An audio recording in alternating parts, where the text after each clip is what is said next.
ओम श्री सीतारामचंद्रभ्याम नमः।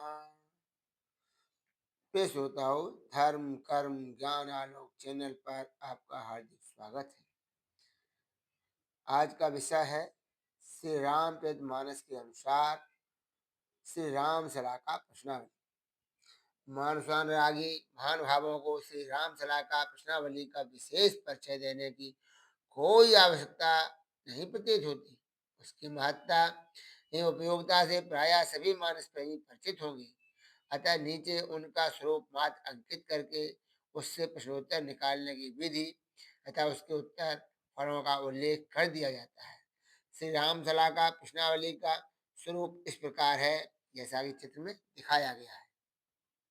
चित्रानुसार इस राम सला का प्रश्नावली के द्वारा जिस किसी को जब कभी अपने अभीष्ट प्रश्न का उत्तर प्राप्त करने की इच्छा हो तो सर्वप्रथम उस व्यक्ति को भगवान श्री रामचंद्र जी का ध्यान करना चाहिए।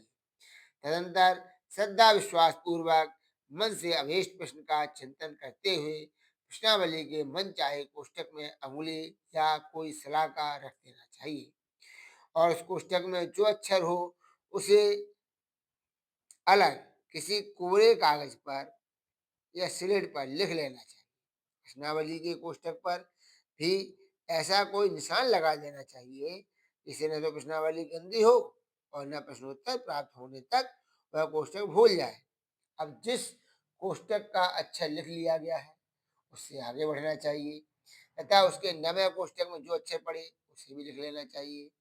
इस प्रकार प्रति नवे अक्षर के नवे अक्षर को क्रम से लिखते जाना चाहिए और तब तक लिखते जाना चाहिए जब तक उसी पहले कोष्टक के अक्षर तक अंगुली अथवा सलाका न पहुंच जाए।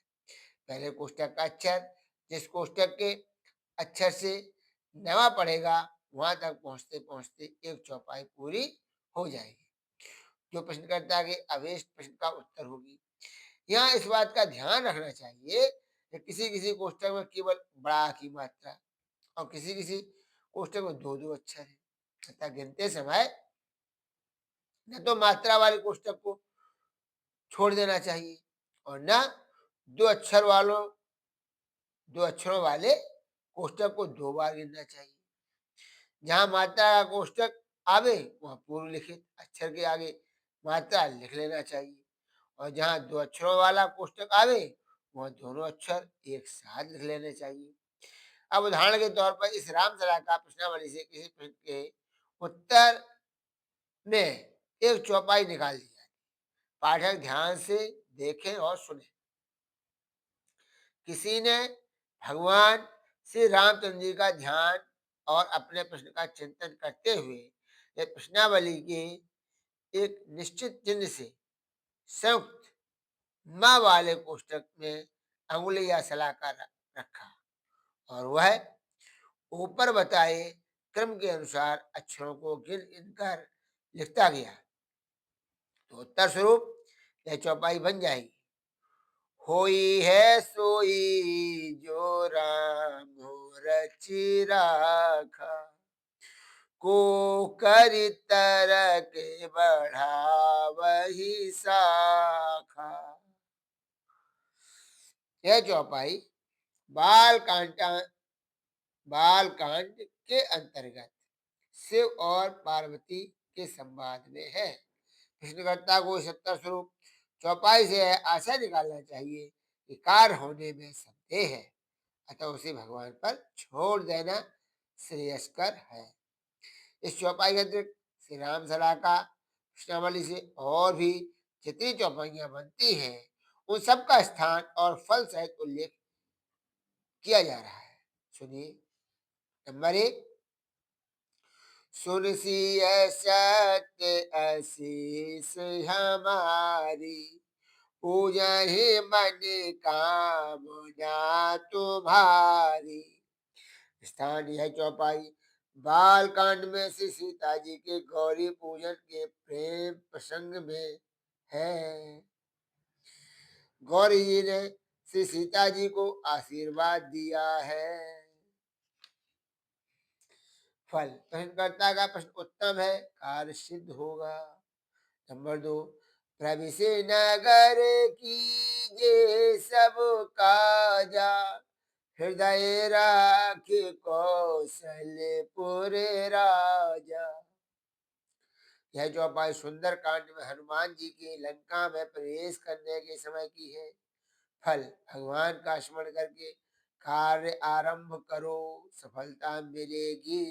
नंबर 3, उघरे अंत न हो ये निवाहु, काल ने बीज में रावण राहु। यह चौपाई बाल कांड के आरंभ में सत्संग वर्णन के प्रसंग में है। फल, इस कार्य में भलाई नहीं है, कार्य की सफलता में संदेह है।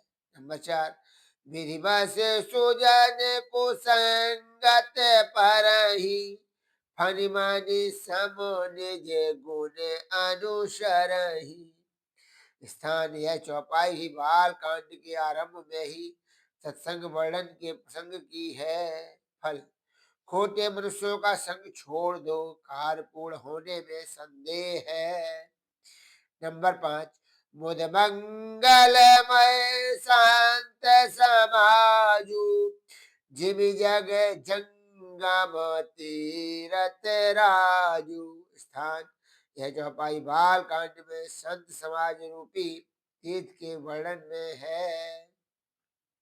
फल, प्रश्न उत्तम है, कार्य सिद्ध होगा। नंबर 6, गरल सुधारि पुकर मिताई, गोपद सिंधु अनल शीतलाई।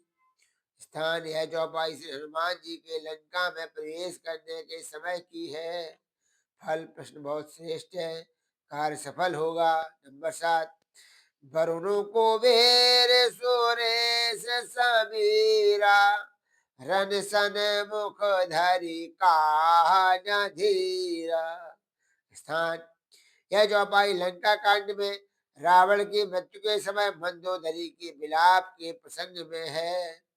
फल, कार्य पूर्ण होने में संदेह है। नंबर 8, सुफल मनोरथ हो तुम्हारे, राम लखन सुरु भय सुखारी। स्थान, यह चौपाई बाल कांड में पुष्प वाटिका से पुष्प लाने पर विश्वामित्र जी का आशीर्वाद है। फल, प्रश्न बहुत उत्तम है, कार्य सिद्ध होगा। इस प्रकार राम सलाह का प्रश्नावली से कुल 9 चौपाइयां बनती हैं, जिनमें सभी प्रकार के प्रश्नों के उत्तर के आशय सन्निहित हैं। बोलो सियावर रामचंद्र की जय हो।